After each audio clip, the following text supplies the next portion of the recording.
What's up guys, Ben here, and this is my review and unboxing of the Blue Yeti, and we're going to start off unboxing this. So it is in two boxes, so you take out the box with the artwork on and you're greeted with a nice white plain box with a line of tape down the side which you just cut open, and you're going to be greeted with your USB to mini USB connector.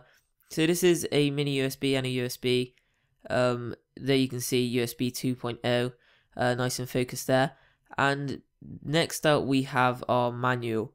So this is basically going to tell you what you've got to do.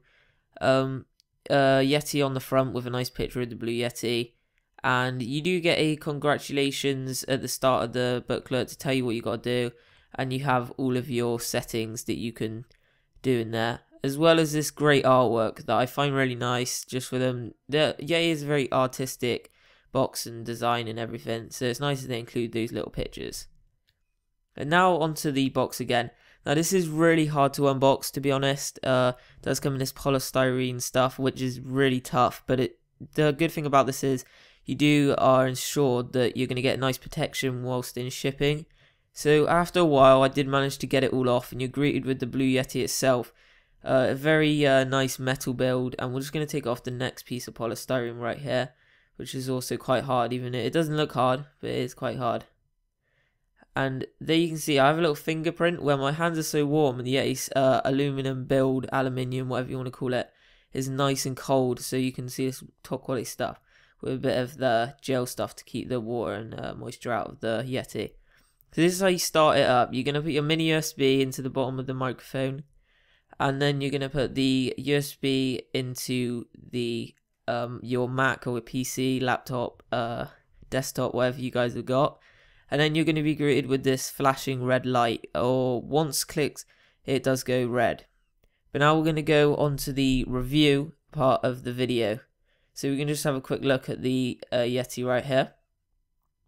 And we're going to start off at the top of the Yeti, so we're going to see the front, all of the ports and the logos. So we have a blue logo right there with the mute button, which once clicked, when you've got headphones in, you can now monitor your audio, and this is shown by the solid red button on there. And we have a volume knob right here, so this is adjust the volume for your headphones, which have been inputted at the bottom.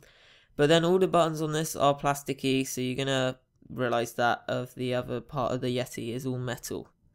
So now onto the back, we have two switches right here. So we got our gain switch, we'll have a quick look at that. So we're gonna put this lower and higher. The lower it is, the less background noise you're gonna get, and as the Yeti does pick up quite a lot of background noise, you do want it quite low, but then also you're gonna have to do a bit of editing involved with that. But I do have this at low, but also the buttons are a bit plasticky again. So these are settings of the patterns. So the first one is going to be stereo, second one omnidirectional, this is good for like conference calls, and this third one is cardioid, and this is what I use. It's good for voiceovers and anything like on YouTube, if you're doing gameplay or anything like this, or whatever you want to do. And last one is going to be bidirectional, which is good for interviews and like if you have two people across each other. So we're going to set this up right now. So looking at the bottom of the microphone, we have the ports, a headphone jack, a place where you can put it on a stand or something, but it's not a standard tripod screw, it is a bit bigger. And we have our mini USB jack in there, so you can hook it up to your PC or whatever. So we're just going to plug this in, all the ports at the bottom. So we've got our mini USB in there, and then you pick up your headphones and you put that into the 3.5mm jack at the bottom. And then you'll be greeted with the light again, and just in case you guys forgot, click it red so then you can listen to your audio whilst recording. And the Yeti does come with this really nice bass. This is one of the reasons why I went with the Yeti, to be honest. Comes with a really solid bass, which is going to be really nice, but also it does make it really tall than what it would be. So if height is an issue, then you might not want to buy this microphone. But obviously you might be seeing these two things on the side, and these are actually screws where you can loosen the amount of where the Blue Yeti moves, or you can take them fully off and then you can mount it with the bottom tripod mount thing at the bottom.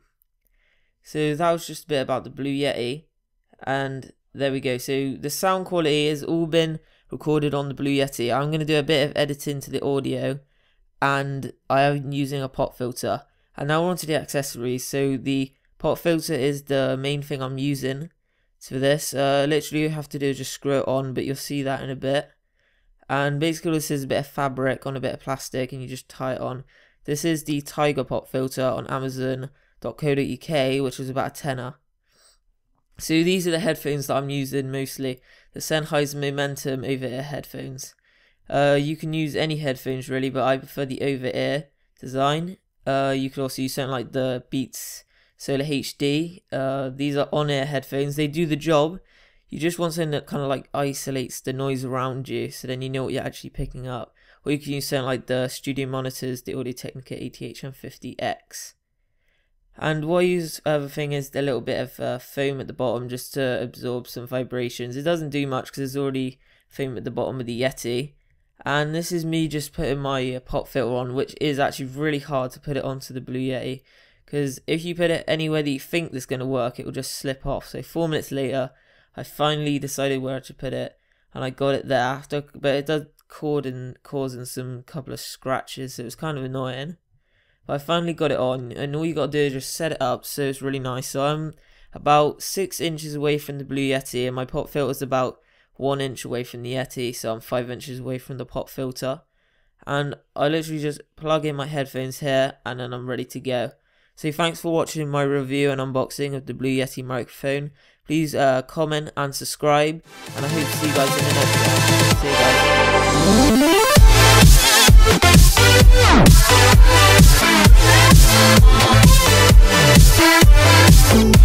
guys.